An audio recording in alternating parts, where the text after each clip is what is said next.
Throughout the book, one of the main reasons has been the notion of times as a computational resource.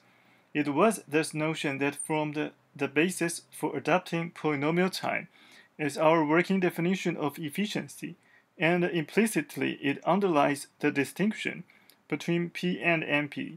To some extent, we have also been concerned with the space, i.e., memory requirements of algorithms. In this chapter, we investigate a class of problems defined by treating space as the fundamental computational resource.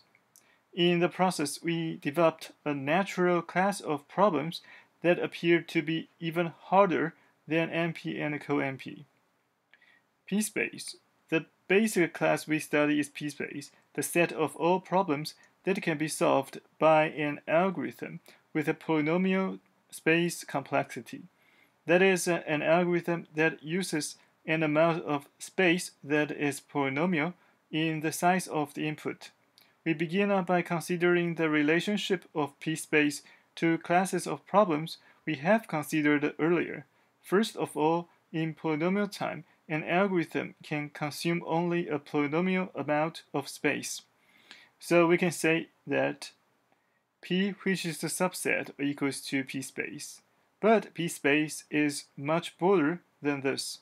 Consider, for example, an algorithm that just counts from 0 to 2 to the n, then minus 1. In base 2 notation, it simply needs to implement an n-bit counter, which it maintains in exactly the same way one increments an odometer in a car. Thus, this algorithm runs for an exponential amount of time and then halts. In the process, it has used only a polynomial amount of space. Although this algorithm is not doing anything particularly interesting, it illustrates an important principle. Space can be reused during a computation in ways that time, by definition, cannot. Here is a more striking application of this principle. 9.2.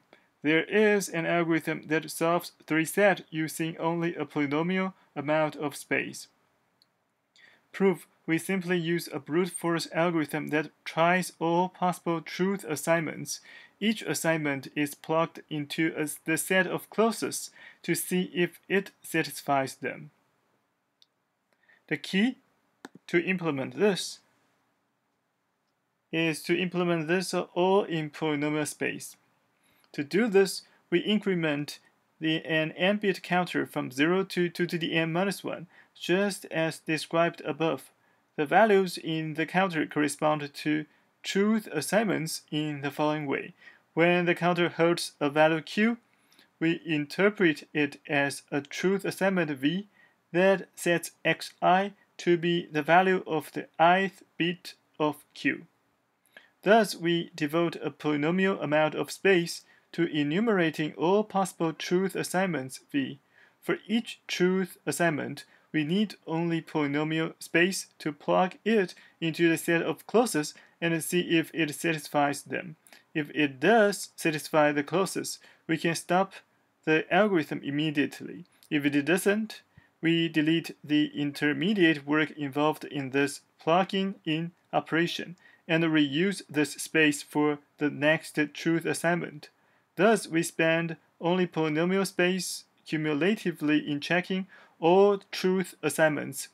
This completes the bound on the algorithm's space requirements.